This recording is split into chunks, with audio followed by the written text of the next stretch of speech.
Assalamualaikum warahmatullahi wabarakatuh. Perkenalkan, nama saya Yunia Vina Arfianita dengan NIM 2025051. Di sini saya akan mempresentasikan hasil skripsi saya yang berjudul Evaluasi Kerasionalan Penggunaan Antidiabetes Oral pada Pasien Diabetes Mellitus Tipe 2 rawat inap di Rumah Sakit Keluarga Sehat Ayu. Yang pertama yaitu bab 1 pendahuluan dengan latar belakang diabetes mellitus atau DM yang umum dikenal dengan kencing manis merupakan penyakit yang ditandai dengan hiperglikemia atau peningkatan kadar gula darah yang terus-menerus serta bervariasi, terutama setelah makan. Penyakit diabetes mellitus dapat menimbulkan gangguan kardiovaskular, penyakit yang terbilang cukup serius jika tidak segera diberikan penanganan sehingga mampu meningkatkan penyakit hipertensi dan infak jantung. Rumusan masalah. Ada dua. Yang pertama, bagaimana pola penggunaan obat antidiabetes oral pada pasien diabetes mellitus tipe 2 di Rumah Sakit Keluarga Sehat Ayu. Yang kedua, bagaimana mengevaluasi ketetapan penggunaan obat antidiabetes oral yang meliputi tepat dosis, tepat indikasi pada pasien diabetes mellitus tipe 2 rawat inap di Rumah Sakit Keluarga Sehat Ayu. Tujuan dari penelitian saya, yang pertama, mengetahui pola penggunaan obat antidiabetes oral pada pasien diabetes mellitus tipe 2 rawat inap di Rumah Sakit Keluarga Sehat Ayu.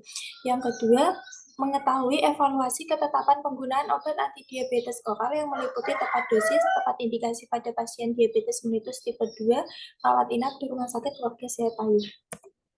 Manfaat penelitian terbagi menjadi 3. Yang pertama, manfaat bagi instansi. Hasil penelitian ini diharapkan dapat memberi manfaat dan menambah informasi tentang evaluasi kerasionalan penggunaan antidiabetes oral pada pasien diabetes mellitus tipe 2. Selain itu juga agar dapat memberikan keamanan pengobatan pada pasien. Manfaat bagi peneliti. Menambah ilmu pengetahuan dan landasan ilmiah tentang kerasionalan penggunaan antidiabetes oral pada pasien diabetes mellitus tipe 2 dan dapat dijadikan referensi untuk penelitian selanjutnya. Yang ketiga, manfaat bagi masyarakat.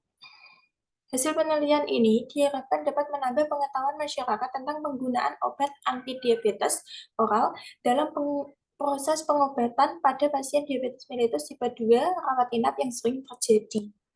Keaslian penelitian di sini saya menyantumkan dua jurnal yang berbeda. Yang pertama dengan judul Evaluasi Kerasionalan Pengobatan Diabetes Mellitus Tipe 2 pada Pasien Rawat Inap di RSUP Profesor Dr. Kando Manado tahun 2013 dengan hasil penelitian kerasionalan penggunaan antidiabetik di BLU RSUP Profesor Dr. Kando Manado tahun 2013 dilihat berdasarkan kriteria tepat indikasi sebesar 86,96% dan tepat dosis sebesar 97,32%, sedangkan kriteria tepat obat dan tepat pasien sebesar 100%. Evaluasi kerasionalan pengobatan diabetes mellitus tipe 2 pada pasien rawat inap di RSUD Dr. Soekarso Tasikmalaya. Itu jurnal yang kedua. Dengan hasil penelitian dapat disimpulkan bahwa obat antidiabetik yang paling banyak digunakan pada periode Juli 2013 sampai Desember 2013 yaitu insulin sebanyak 35 pasien atau 56,45%. Obat hipoglikemik tunggal sebanyak 14 pasien atau 22,58%. Kombinasi obat dengan insulin sebanyak 13 pasien atau 29,96%. Bab 3, itu metode penelitian. Kerangka konsep dalam penelitian ini merupakan evaluasi kerasionalan penggunaan antidiabetes oral pada pasien diabetes mellitus tipe 2 digambarkan seperti bagian berikut ini. Kerasionalan penggunaan antidiabetes oral, evaluasi kerasionalan pada pasien diabetes mellitus tipe 2. Hipotesis penelitian ada dua. Yang pertama, diduga adanya hubungan antara pola penggunaan obat dengan kerasionalan penggunaan antidiabetes oral di Rumah Sakit Keluarga Sehat Ayu. Yang kedua, diduga adanya hubungan antara kepatuhan penggunaan antidiabetes oral di Rumah Sakit Keluarga Sehat Ayu. Jenis dan rancangan penelitian. Penelitian ini termasuk jenis penelitian non-eksperimental, observasional, dengan rancangan penelitian retrospektif. Disebut rancangan non-eksperimental observasional karena subjek uji diamati tanpa mendapat kelakuan terlebih dahulu. Evaluasi dilakukan terhadap kerasionalan dalam penggunaan obat yang diperoleh pasien diabetes mellitus tipe 2 selama menjalani perawatan. Retrospektif sendiri adalah penelusuran data masa lalu pasien dari catatan rekam medis yang diperoleh dari unit rekam medis. Lokasi dan waktu penelitian. Yang pertama, lokasinya dilakukan di Rumah Sakit Keluarga Sehat Tayu, Jalan Pati, Tayu, kilometer 27 Tayu. Waktu penelitian, pengambilan data penelitian dilaksanakan di bulan April 2022 sampai bulan September 2022 di bagian rekam medis Rumah Sakit Keluarga Sehat Tayu. Populasi dan sampel. Populasi yang diambil ialah data rekam medik seluruh pasien dengan diagnosa utama diabetes mellitus tipe 2. Sampelnya yang digunakan dalam penelitian ini ialah pasien dengan diagnosa utama diabetes mellitus tipe 2 di Rumah Sakit Keluarga Sehat Tayu selama tahun 2022 yang memenuhi kriteria inklusi dan eksklusi. Definisi operasional. Pertama, kerasionalan penggunaan antidiabetes oral. Definisi operasionalnya, kerasionalan penggunaan antidiabetes oral meliputi pertama, tepat indikasi, tepat obat, tepat dosis, dan tepat pasien.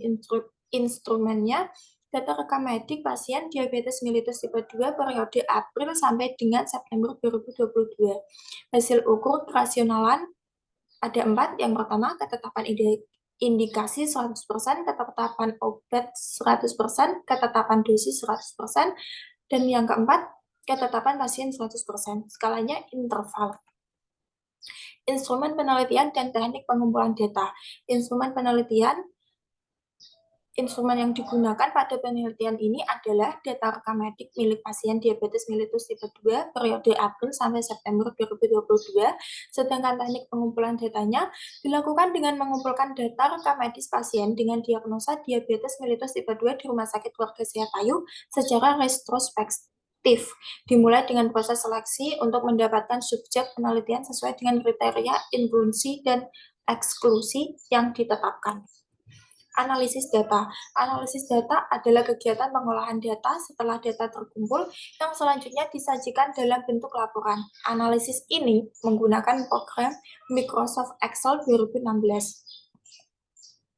Bab 5. Simpulan dan saran. Berdasarkan penelitian ini dapat disimpulkan 1. Terapi penggunaan antidiabetik pada penderita diabetes mellitus tipe 2 rawat inap di Rumah Sakit Keluarga Sehat Tayu tahun 2022 adalah penggunaan golongan biguanid atau metformin sebanyak 1 pasien, setara dengan 2,5%.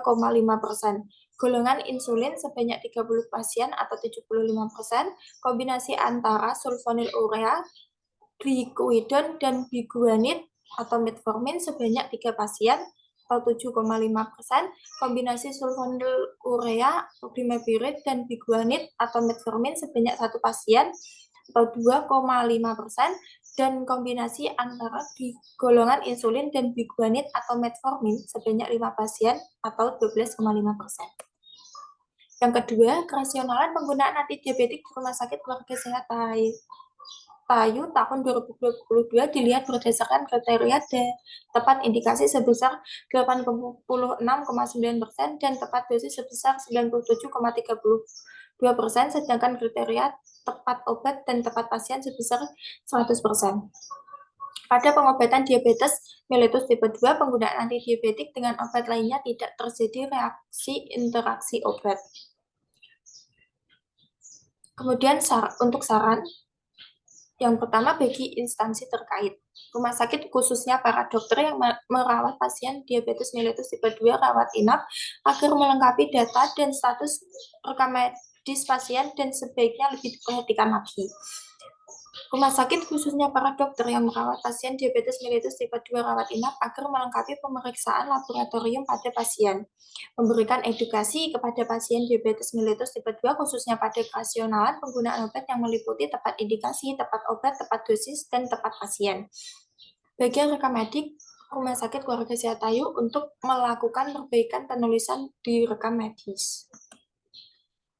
Yang kedua, bagi peneliti selanjutnya, hasil penelitian ini dapat menjadi jalan untuk memberi motivasi agar peneliti dapat tertarik untuk lebih mengetahui dan memahami tentang penelitian-penelitian lain, mengembangkan penelitian lebih lanjut mengenai evaluasi kerasionalan penggunaan obat anti diabetes oral.